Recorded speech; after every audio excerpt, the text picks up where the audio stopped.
Ok, Eclesiastes capítulo 8, a gente vai ler do versículo 10 até o versículo 15, tá bom? Então, essa semana, inclusive, eu resolvi, aí umas 2 semanas atrás eu criei um canal no YouTube, e eu criei um videozinho só sobre Eclesiastes, uns 5 minutinhos, é um resumo, né, bem básico do livro, exatamente para você que está tendo alguma dificuldade, talvez vendo o vídeo piore a situação, né? Mas o bom do YouTube é que você pode voltar de novo, não entendi, volta de novo, até você procurar entender um pouco, realmente, porque é um livro certamente complicado, ele tem suas dificuldades. Na semana passada a gente teve uma dificuldade com respeito à tradução, e essa semana a gente vai ter novamente essa dificuldade também. É um dos textos da Bíblia que nós temos mais dificuldade na hora de traduzir. E qual é a dificuldade? São várias. Às vezes o texto original, que no caso da Bíblia do Antigo Testamento foi escrito em hebraico, é um texto às vezes que falta algumas coisas. Então os tradutores ficam lutando muitas vezes com ele.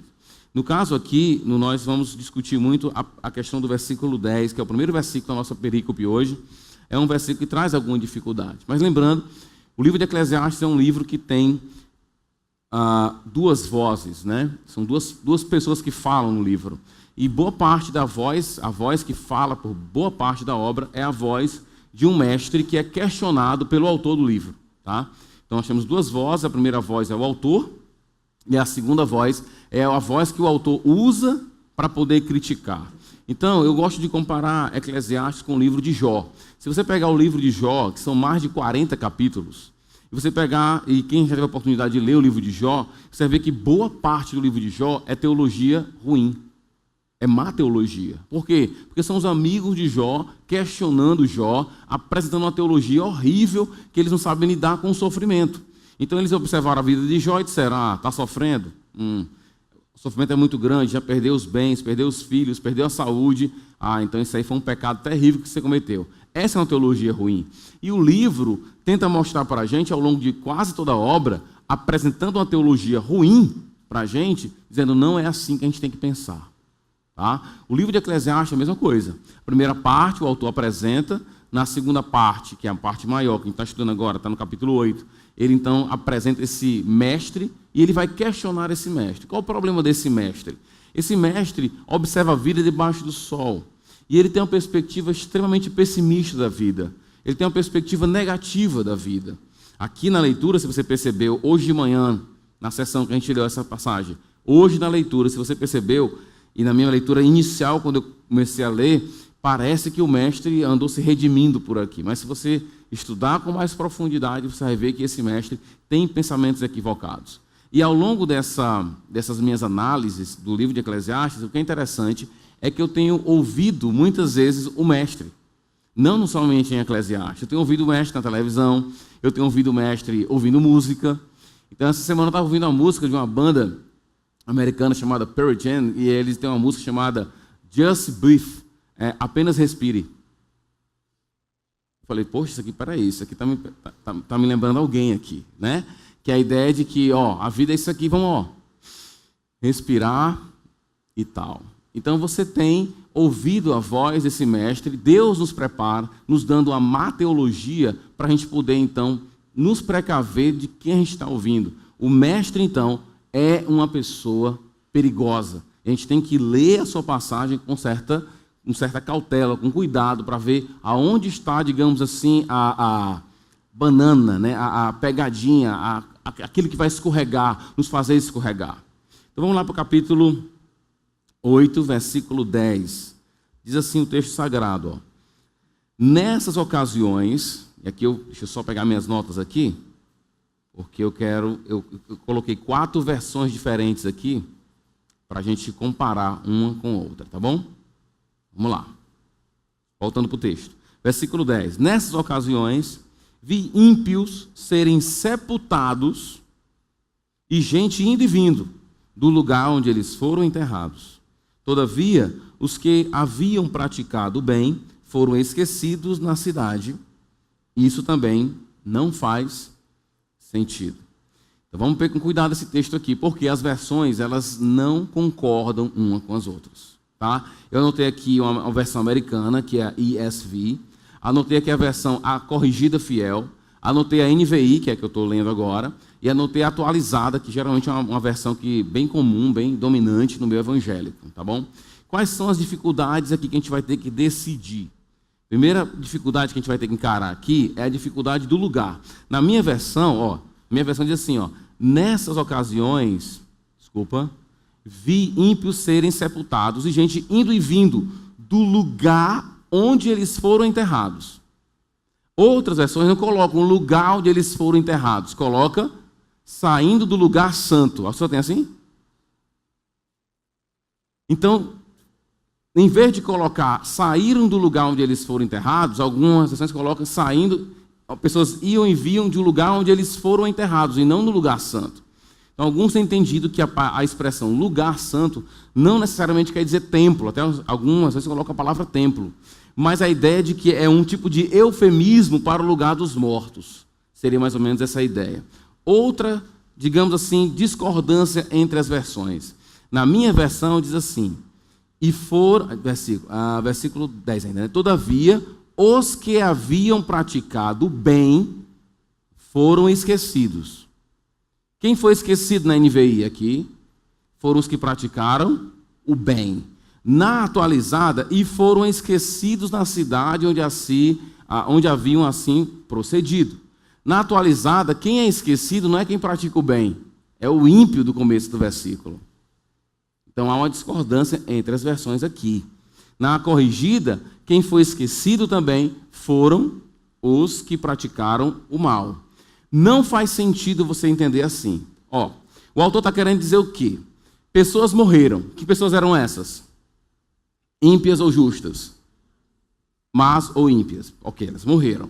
O que ele está dizendo é que pessoas iam e vinham para o túmulo dessas pessoas. Tá? Dos maus. E ele vai dizer então o seguinte, quem foi esquecido não foram eles, porque as pessoas iam e vinham para o túmulo deles. Quem foi esquecido foi quem fez o bem.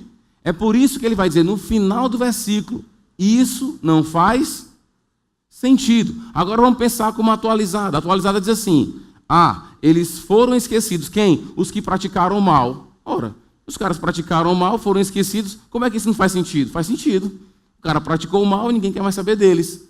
Esqueceram deles. Mas só faz sentido a frase final do texto como está na NVI, que a ideia é a seguinte, pessoas ímpias morrem, pessoas más morrem, e elas são ainda reverenciadas. As pessoas vão até os túmulos delas reverenciar, e aquelas que fizeram o bem é que são esquecidas. Não as que fizeram o mal. As que fizeram o mal são reverenciadas. Diante disso, o autor vai dizer, isso não faz sentido nenhum. Então, nessa primeira parte, o mestre aqui está querendo dizer o seguinte, olha, nesse mundo, quem faz o mal é que não é esquecido. Quem faz o mal é reverenciado. Quem faz o mal, mesmo depois que morre, ainda é reverenciado. As pessoas vão até os túmulos deles, vão e voltam nos túmulos dessas pessoas para poder reverenciá-las. Quem faz o bem?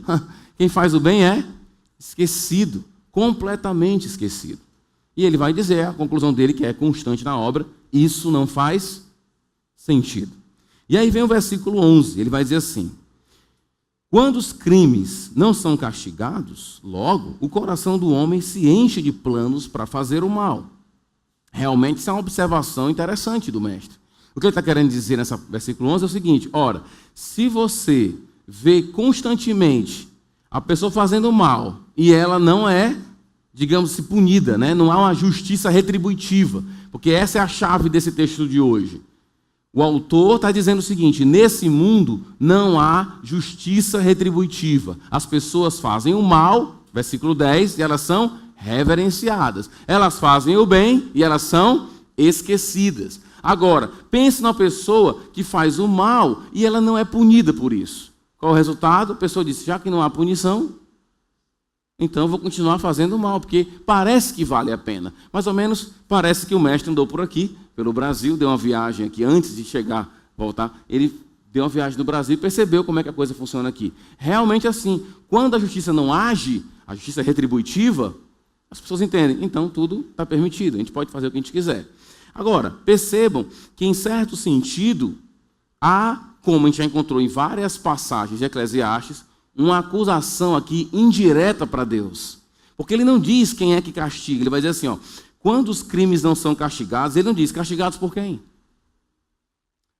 Pelas autoridades, por Deus, pelas autoridades de Deus, não fica claro, não fica direto. Como a gente já conhece o mestre de um bom tempo, desde o capítulo 1 que a gente está lendo as passagens dele, a gente vê que ele geralmente faz acusações diretas com respeito a Deus, até acusações diretas. Ele vai dizer, Deus fez tudo no seu determinado tempo, mas não deu ao homem a condição de entender isso. Deus colocou fardo sobre o homem, e talvez aqui nós temos uma acusação direta para Deus.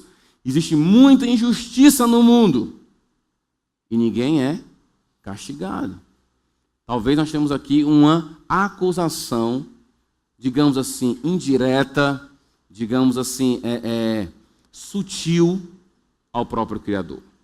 Aí vem o versículo 12. O versículo 12 é aquele versículo, o 12 e o 13, é aquele versículo que você acha que o mestre está agora do lado de Salomão. Ele agora está realmente seguindo a ideia que nós encontramos em Provérbios. Poxa, parece que ele se deu bem, ele parece que mudou o seu pensamento. Aqui é uma observação muito importante. Tanto o versículo 12 como o 13, você tem descrita a sabedoria comum em Israel. Qual é a sabedoria comum em Israel? Faça o bem, que você vai ter a recompensa, faça o mal, que você vai ter a recompensa. É isso que você encontra no livro de Provérbios. Tá? Essa é a ideia. Quando chegamos no versículo 12, ele vai dizer o seguinte, ó, o ímpio pode cometer uma centena de crimes, e apesar disso, ter vida longa. Mas, e aí vem a expressão importantíssima para você entender esse texto, sei muito bem. Na sua versão tem assim, sei muito bem, ou conheço muito bem. Ok? Que as coisas, aí vem, o que ele conhece? Que as coisas serão melhores para os que temem a Deus, para os que mostram respeito diante dele. Para os ímpios, no entanto, nada irá bem, porque não temem a Deus. E os seus dias, como sombras, serão poucos. Olha, parece, né? Parece Provérbios isso aqui. Então parece que ele está batendo com o provérbio. Ele está dizendo, eu sei muito bem que as coisas melhores são para os que temem a Deus. E eu sei que aqueles que não temem a Deus, as coisas não são boas para eles. As coisas não vão dar bem para eles. Eles vão viver pouco tempo, inclusive. Seus dias serão como a sombra. A sombra só dura até o sol chegar, né? Quando o sol chega aí. Né? Hoje em dia tem sombra na noite, mas tem que entender a cultura da época, né? Muito bem. Como é que a gente entende isso aqui? Duas possibilidades. Ou o mestre está se contradizendo, ou ele está dizendo outra coisa. Observe o versículo 14. Diz assim, há mais uma coisa sem sentido na terra. Os justos que recebem os ímpios, os justos recebem o que os ímpios merecem. E os ímpios recebem o que os justos merecem. Isso não é contraditório com o que ele acabou de dizer, não? No versículo 12 e 13 ele disse o quê? Aquele que teme a Deus vai ter coisas boas. Mas o que comete coisas, que é o ímpio, ele não vai durar muito tempo. Mas eu vi uma coisa horrível no mundo. É porque os ímpios recebem coisas que os justos deveriam receber. E os justos recebem o que os ímpios deveriam merecer. Qual é o ponto aqui? Vamos voltar para o versículo 12? Hoje é atenção total, viu, irmãos? Cochilou aqui e perdeu, viu? Versículo 12 ele diz assim, mas eu sei muito bem que as coisas, eu sei muito bem. Aulinha de português aqui básica, tá? Eu sei. É isso que está escrito na minha versão. Na verdade, quando o autor, quando o mestre fala de alguma coisa que ele percebe, ele geralmente usa, para quem gosta de português aí, um verbo finito. O que é um verbo finito? É um verbo que está ligado a alguma pessoa. Eu, no caso, o sujeito, sei. Então o verbo está ligado ao sujeito. Aqui, na língua original, não é um verbo finito. É, na verdade, um particípio. É como se o autor estivesse dizendo assim, ó, vocês sabem, eu sei, e vocês sabem. Vamos pensar que todo mundo aqui sabe. O que todo mundo sabe? O que vocês têm ouvido aí? É que quem faz o bem, se dá bem. E quem faz o mal, se dá mal. Não é isso que você tem ouvido? Quando ele diz eu sei, ele não está dizendo que ele concorda. Ele está dizendo que esse é um conhecimento comum entre as pessoas. E aí no versículo 14, o que ele diz?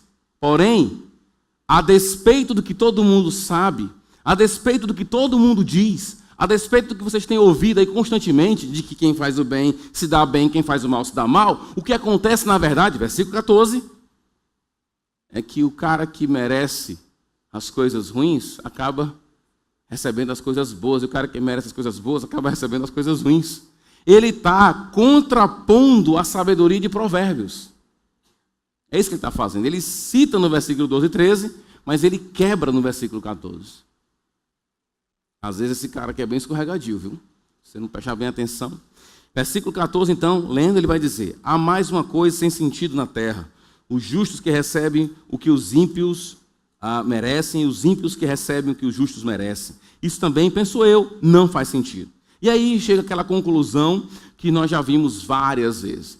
O que você faz, então, diante da ausência da justiça retributiva? Porque qual é a dificuldade desse mestre aqui a partir do versículo 10?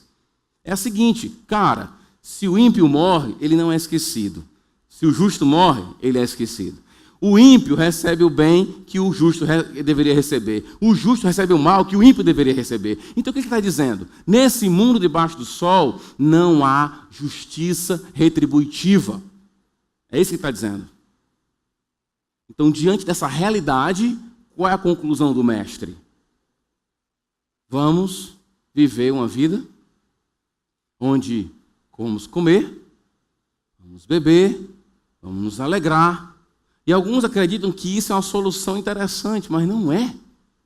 Você tem que ler o versículo 15 à luz do 14.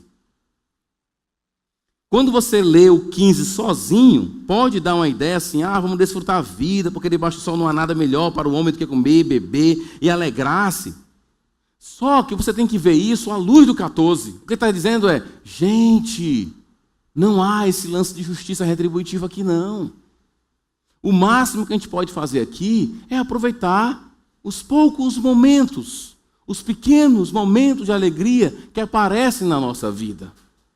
Gente, isso não pode ser paulino. Quando você lê Paulo, ele não diria isso aqui.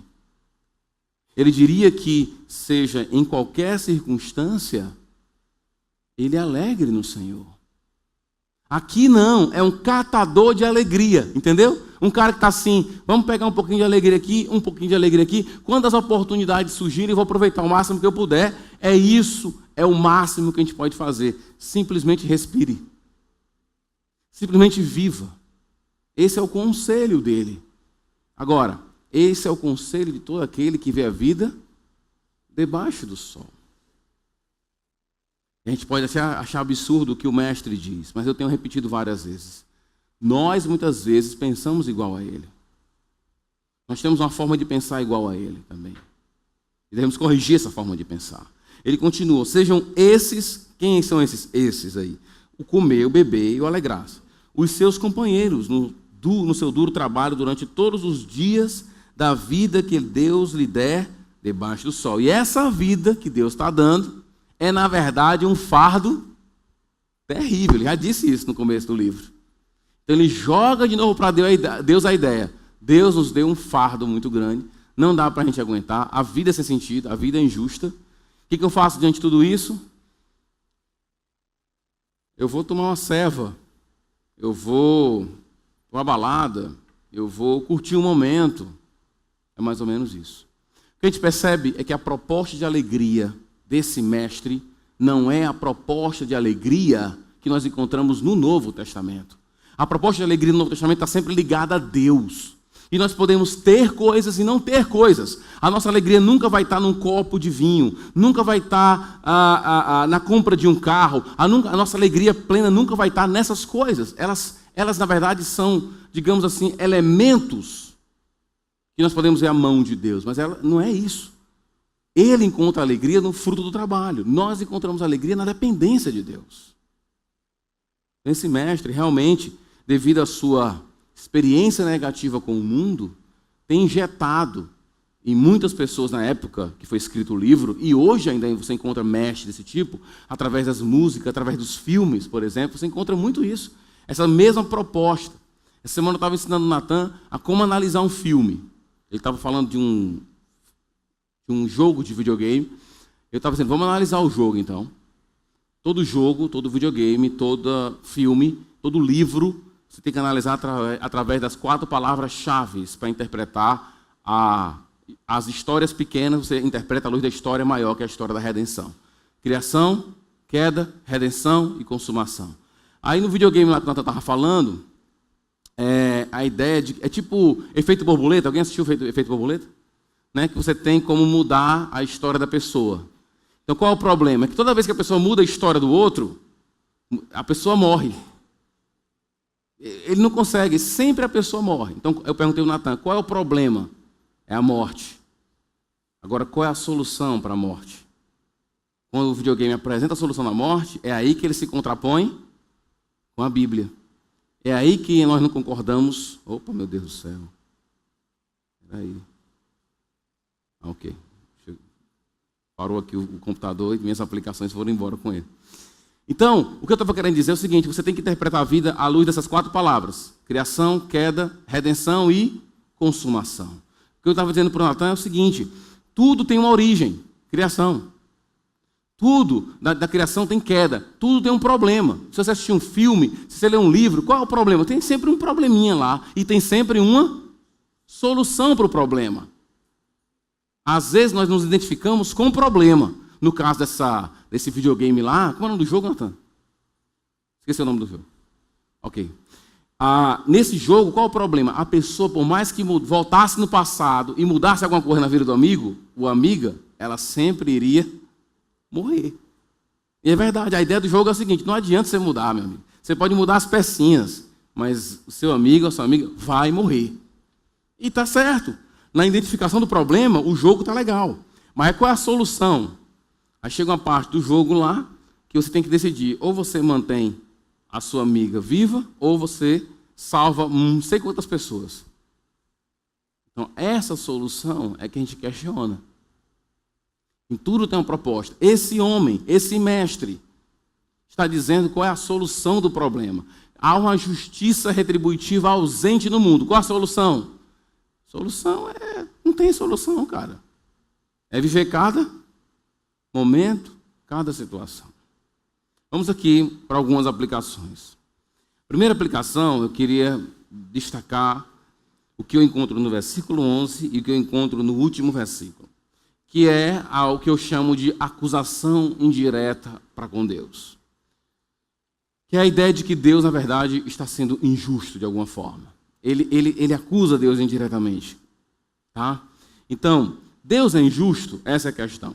E muitas pessoas, diante da injustiça que vem no mundo, porque é constante a injustiça no mundo, você não precisa viver muito tempo para saber que o mundo é marcado realmente com injustiça, qual a conclusão que alguns chegam? Deus não existe.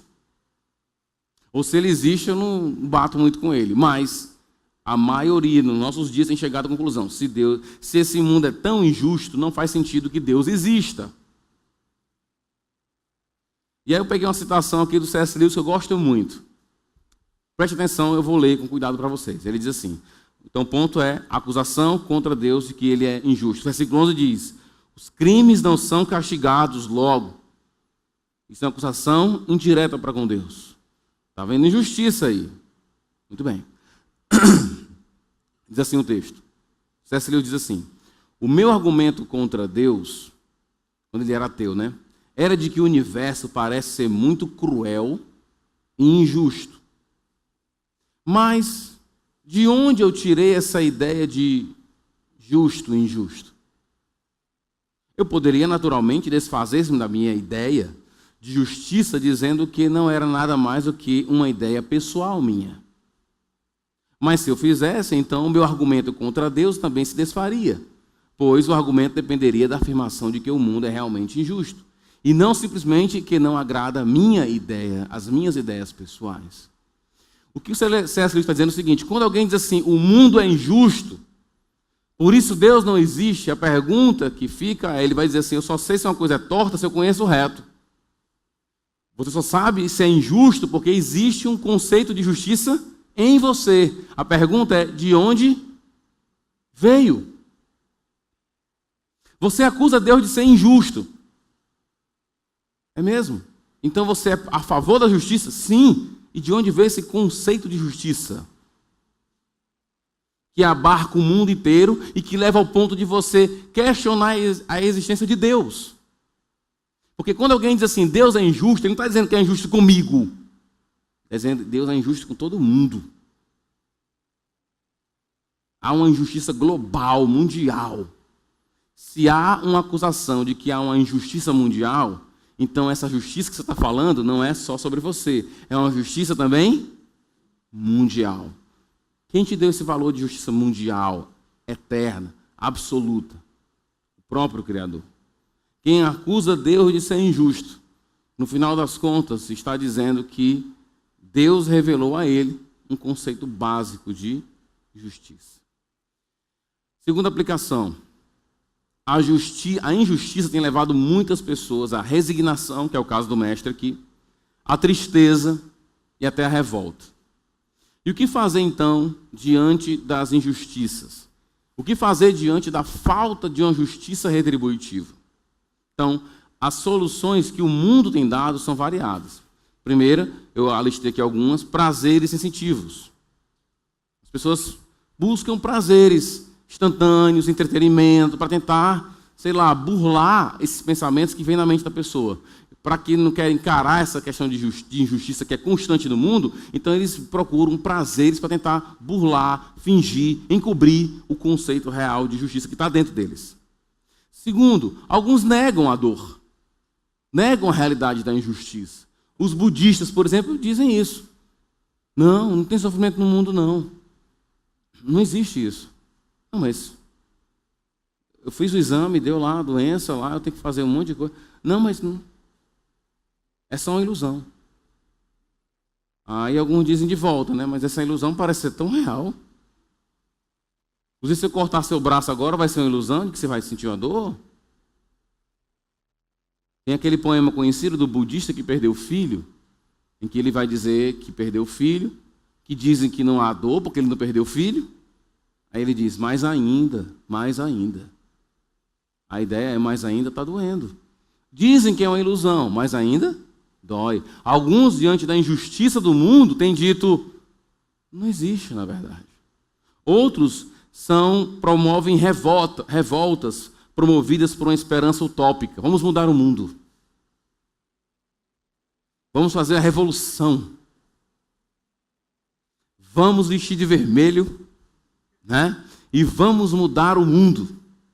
Porque o mundo vai mudar. O que precisa é mudar as coisas. O que precisa é de um governo melhor. Se a gente tiver um governo melhor, se a gente tiver um prefeito melhor, um vereador melhor, um governador melhor, aí as coisas vão melhorar. Aí o homem vai melhorar. Alguns, olhando para a injustiça, então se revoltam e promovem ou tentam promover uma revolução utópica, onde eles vão estabelecer o céu na terra. Historicamente, quem teve que fazer isso, né, tentar promover o céu na terra, acabou promovendo o inferno na terra. Por exemplo, se você estudar um pouco da União Soviética comunista, que tentou trazer o céu para a terra, foram mais de 27 milhões de pessoas mortas, tentando fazer o bem. Pessoas que promovem utopias para o mundo. É uma forma de você reagir. Outra, viver como sinônimo de existência. Diante da injustiça, o que a gente faz, cara? Não faz. A gente vive só, cara. Só isso. Acordar amanhã, do trabalho, da casa para o trabalho, curtir uma música, depois jogar um futebol com a galera, tomar uma ceva. É isso. Minha vida é isso. Não tem mais nada. Não tem significado nenhum. É só isso mesmo. E por último, a gente conclui que todas essas soluções, tanto desse mestre aqui, como essas que eu acabei de citar, são soluções pobres, porque elas não resolvem essa questão internamente, em nossas almas. O problema da injustiça não é resolvido. Então, eu quero apresentar algumas outras possibilidades de reagir. Primeira possibilidade de reação que eu acho que é correta diante da injustiça é lamentar. E aqui eu quero dizer que lamento é diferente de murmuração. Quem murmura, reclama. Quem lamenta, percebe a situação visando a glória de Deus, e por não ver a glória do Senhor, por não ver o pecado sendo, digamos assim, resolvido, há uma tristeza devida ao pecado. Isso é um lamento. Tem uma música que eu gosto bastante, de uma banda chamada U2, que é uma música chamada Sunday Bloody Sunday. Alguém ouviu essa música? Vocês são crentes, não escutam essa música não, né? Ok. Nessa música, Sunday Bloody Sunday, do U2, eles fazem referência a um evento muito triste que aconteceu na Irlanda, porque a banda é irlandesa, né? E eles... houve um momento muito terrível na Irlanda, nessa época, na década de 70, na verdade. A música é da década de 80, mas o evento foi década de 70, onde morreram 14 pessoas, sendo que das 14, 6 eram crianças e adolescentes, que foram atingidas pelo exército inglês, achando que eles eram trazendo algum tipo de ameaça, e eles mataram essas pessoas. Tá? Eu trouxe aqui alguns pedaços dessa música para vocês verem o tom da música. Aí ele diz assim: garrafas quebradas sob os pés das crianças, corpos espalhados num beco sem saída, mas não vou atender ao clamor da batalha. Ele me encurrala contra a parede. Há muitas perdas, mas me diga quem ganhou. Trincheiras cavadas dentro dos nossos corações, e mães, crianças, irmãos, irmãs separadas. Domingo sangrento, é o nome da música, né? Sunday Bloody Sunday. É um domingo sangrento, triste. Então, se você ouvir a música, pode observar que o vocalista, ele canta assim, numa tensão. A música começa parece uma marcha militar, uma guitarrazinha bem assim leve, uma marchazinha militar, e ele vai falando, ele vai triste. Essa é uma solução que você tem diante do sofrimento. Você faz o quê? Você lamenta. Você fica triste, você canta essa tristeza. Eu acho que tenho certeza, essa é uma solução correta. Mas olha, interessante, aqui no Brasil o pessoal consegue estragar tudo. Pegaram essa música e fizeram a versão pagodeira dela. Eu não vou nem entrar no mérito do pagode, mas se você ver a banda tocando pagode, essa música é assim, ó. Sunday, Bloody Sunday. Tipo assim, tá todo mundo morrendo, sangrando, todo mundo rindo. Eles não têm ideia do que eles estão cantando. Estão cantando algo extremamente triste. Eles estão cantando a injustiça. Uma solução correta diante da justiça é lamentar. Você encontra lamento na Bíblia, irmãos? Tem até um livro que o nome é Lamentações.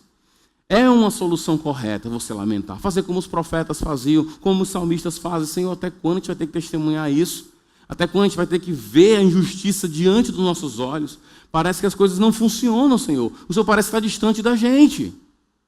Essa é uma solução bíblica para o sofrimento, para a injustiça que você testemunha.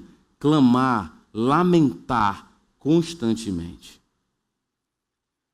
Segunda solução diante da injustiça, que eu coloco como proposta para vocês. Se observarmos que somos autores de injustiça, poderemos lidar muito melhor com essa questão da injustiça. A segunda solução é você entender que é o seguinte: você também comete injustiças.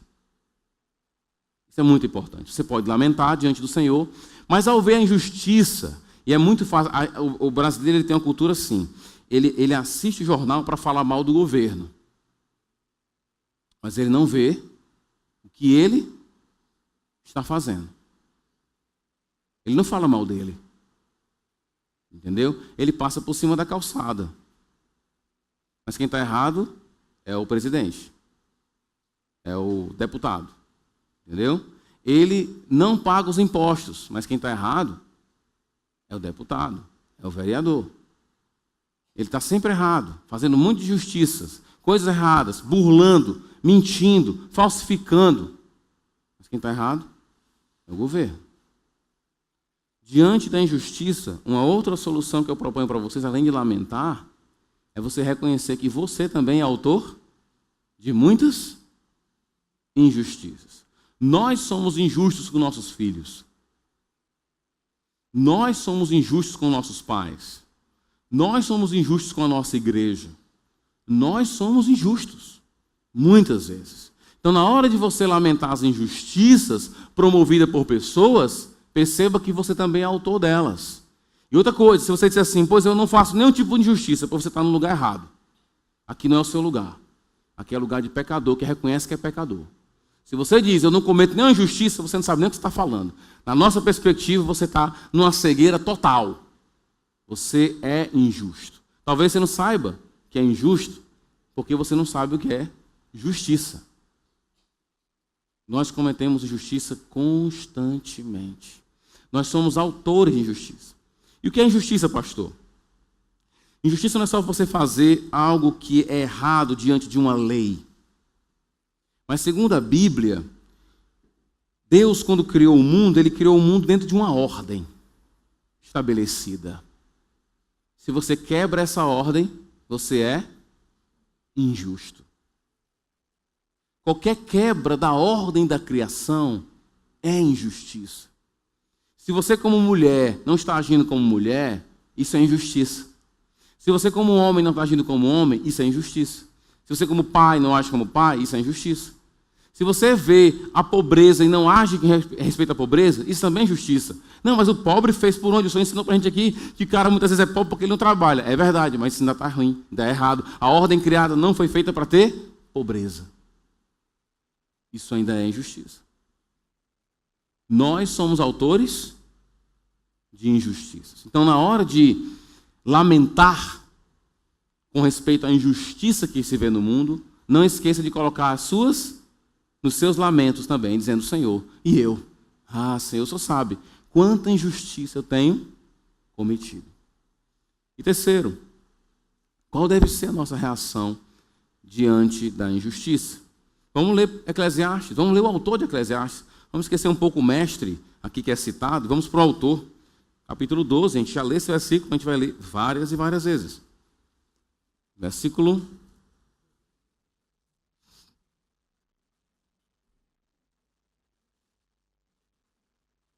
13. Agora que já se ouviu tudo, aqui está a conclusão. Tema a Deus. Obedeça os seus mandamentos. Porque isso é essencial para todo o homem. Pois Deus trará a julgamento tudo o que foi feito. A nossa reação, então, primeiro é temer a Deus, adorar a Deus, louvar a Deus, amar a Deus, se apaixonar por Ele, se empolgar com as coisas do Senhor. Isso é temer a Deus. Mesmo que o mundo seja injusto, qual deve ser a nossa reação? Obedeça aos seus mandamentos. Nós não vamos deixar de obedecer ao Senhor porque o mundo é marcado pela injustiça. E por último, todas as coisas serão devidamente julgadas um dia. O mestre não sabe disso, porque ele vê as coisas debaixo do sol. Ele não sabe nem o que acontece depois da morte. Mas o autor de Eclesiastes sabe. E ele sabe que um dia todas as coisas estarão diante do Senhor. E ele vai, todo mundo que é criatura de Deus vai prestar contas ao Criador. Todos vão prestar contas ao Criador no dia do juízo final. Porque haverá sim um julgamento. A nossa perspectiva cristã é a seguinte: diante do mundo injusto, o nosso olhar está em obedecer ao Senhor, em adorar ao Senhor. Isso não deve nos impedir de amar e adorar a Deus, não. A nossa perspectiva é de que um dia todas essas coisas serão corretas, ficarão todas dentro do, digamos assim, sob a justiça do Senhor. E aí, essa é uma verdade que deve tanto assustar você, como também trazer algum tipo de alívio para você. Por exemplo, a verdade de que você vai ter que prestar contas é um pouco assustadora. Por isso que é importante você ir para 1 Coríntios capítulo 4, rapidamente. 1 Coríntios capítulo 4, estamos falando de julgamento.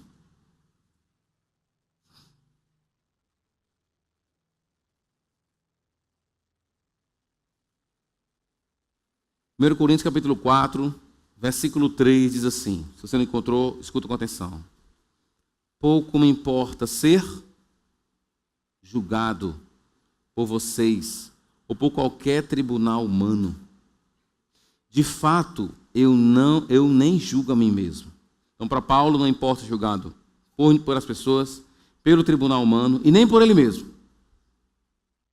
Embora em nada minha consciência me acuse.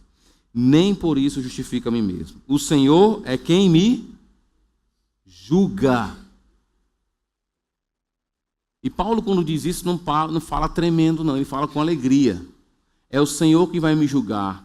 E no dia do julgamento, quando Ele levar em conta todos os meus pecados, todas as minhas injustiças,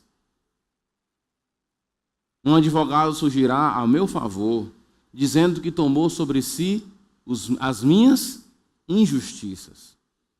Eclesiastes é um livro que no final do livro está falando do Evangelho. O que é temer a Deus, obedecer a Deus e observar que um dia estaremos diante do Senhor para o julgamento? Isso é o Evangelho. Eu adoro ao Senhor, eu obedeço os seus mandamentos, porque eu sei que no dia do julgamento vai dar tudo certo. Porque alguém cumpriu devidamente a lei em meu favor. Eu que sou injusto. Por isso é que eu disse, se você não considera assim injusto, então o Evangelho não é para você. Está no lugar errado. Entendeu? Procure pessoas para você fazer uma nação e você ser o grande rei e ser adorado. Porque você é uma pessoa que não comete injustiça. O Evangelho é para pessoas que entendem que são injustas muitas vezes. Agora, o que a Bíblia diz, meu querido, por isso que eu posso dizer para você e para você também, minha senhora, que você não é justa, porque a Bíblia diz que não há nenhum justo na terra. Quem está dizendo não é o pastor Rômulo, não. É a Bíblia que está dizendo isso. Não há. Então, se a Bíblia está dizendo que não há, é porque não há. E você está dentro desse grupo. Então, como é que eu posso descansar? É porque Deus, em Cristo, me salvou, mantendo e fazendo justiça, como a gente leu na semana passada, Romanos 3. Deus, em Cristo, sendo justo para conosco, punindo Jesus em nosso lugar. Qual a nossa reação diante da injustiça do mundo? Primeiro, lamentar. Segundo, reconhecer que nós somos também autores de injustiça. Terceiro, observar que nós somos, eu já falei, né, autores da injustiça. E diante de tudo isso, adorar o Senhor. Eu posso adorar o Senhor, mesmo com tanta injustiça? Posso, porque eu estou dentro do grupo. Eu sou autor de injustiça também. E Ele me salvou mesmo assim. Diante das Escrituras, irmãos, meu conselho é, quando você chegar em casa hoje e encontrar várias notícias de jornal falando da injustiça, não se esqueça de lamentar, de orar a Deus, clamar por nossa nação, que é marcada por tanta violência. Mas também não esqueça de ver os seus próprios pecados. E por último, quando você vê seus pecados juntos com o mundo inteiro, você pergunta, como é que eu vou resolver isso? Se você tem Cristo na sua vida, você adora a Deus. Você tem uma vida piedosa, uma vida de espera constante. É isso que vai te alimentar. Alguns escolhem uma vida vazia, uma vida de prazeres pequenos. É o caso desse mestre. Mas a proposta bíblica não é essa. É diante da injustiça, eu adoro a Deus, eu obedeço a Deus, na certeza de que um dia todas essas injustiças, inclusive as minhas, serão devidamente resolvidas. Vamos orar ao nosso Deus. Senhor, nos ajuda a enxergar a Tua justiça no meio de tanta injustiça. Nos ajuda a entender que a cruz é a grande manifestação da Tua justiça e do Teu amor. Ajuda-nos a ver nossos próprios pecados, nossas injustiças também. E enche nosso coração de esperança, mesmo quando testemunhamos crianças morrendo em guerra, doenças que têm tirado pessoas que nós amamos do nosso ciclo de convivência. Assassinatos brutais, assaltos violentos, mortes constantes. Moramos próximo de uma das cidades mais violentas do mundo, Senhor. Até quando? Até quando vamos ter que testemunhar isso? Ver vários jovens escolhendo o mundo das drogas e do crime como se fosse algo interessante. Até quando vamos ter que testemunhar essas coisas ao nosso redor? Ó Pai, nos ajuda a enxergar nossas injustiças também. Evita, ó Pai, tira de nós aquela postura de se ver acima dos outros, num pedestal, como se nós estivéssemos acima de alguma pessoa, como se não fôssemos autores de pecado, de injustiça. Diante de tudo isso, nos ajuda a enxergar a cruz, porque só assim adoraremos ao Senhor, temeremos o Teu nome, honraremos o Teu nome, obedeceremos o Senhor não para conquistar nada, mas por gratidão ao que o Senhor fez em Cristo por nós. Certamente o Senhor nós iremos prestar contas ao Senhor de tudo que nós fizemos com tudo que o Senhor tem nos dado. O dia do julgamento será um dia, como a Tua palavra diz, o grande dia. Há um temor em nossos corações por esse dia, mas nada que não nos descontrole. E temos a certeza que naquele dia Cristo será o nosso advogado. Ele vai mostrar para todas as pessoas que vão testemunhar aí o que Ele fez por nós. Os nossos pecados foram resolvidos na cruz. Abençoa, ó Pai, aqueles que estão aqui e que ainda não se renderam a Ti. Eles possam estar confiando no que Cristo fez na cruz do Calvário. Só assim eles vão poder lidar corretamente com a injustiça. Só assim eles vão poder Te adorar. Só assim eles vão poder ter vontade de cumprir Teus mandamentos e ter a paz de saber que mesmo diante do Senhor não haverá condenação. Porque a Tua palavra promete, aqueles que estão em Cristo não são condenados. Não há condenação para aqueles que estão em Cristo. Para aqueles que em fé confiam na obra de Cristo e não nas suas próprias obras. Obrigado, ó Pai, por essa noite. Oramos agradecidos em nome de Jesus. Amém.